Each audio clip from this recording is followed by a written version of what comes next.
புதுக்கோட்டையில் சாலையில் சென்ற தனியார் பள்ளி வாகனத்திலிருந்து 4 வயது சிறுவன் தவறி விழுந்த சம்பவம் அதிர்ச்சியை ஏற்படுத்தியுள்ளது. பள்ளி வாகனம் கதவு திறந்தவாறு இயக்கப்பட்ட நிலையில் ஸ்ரீ கைலாஷ்நாத் என்ற சிறுவன் வேனிலிருந்து தவறி விழுந்துள்ளார்.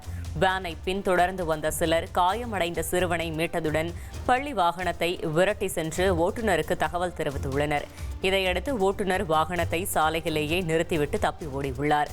மேலும் காயமடைந்த சிறுவன் சிகிச்சை பெற்று வரும் நிலையில் பள்ளி நிர்வாகத்தின் அலட்சியமே விபத்திற்கு காரணம் என பெற்றோர்கள் குற்றம் சாட்டியுள்ளனர்.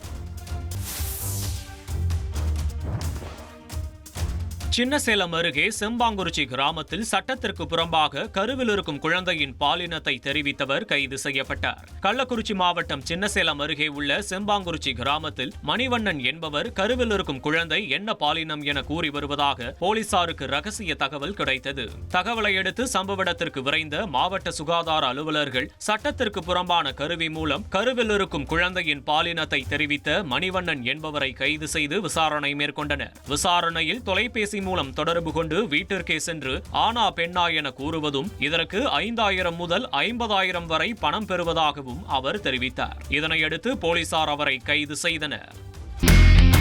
இனி செல்லும் இடமெல்லாம் செய்தி. தந்தி டிவியின் வாட்ஸ்அப் சேனலை ஃபாலோ பண்ணினா செல்ல இருக்கும் இடமெல்லாம் செய்தி. இதோ QR கோட் இப்பவே ஸ்கேன் பண்ணுங்க, ஃபாலோ பண்ணுங்க.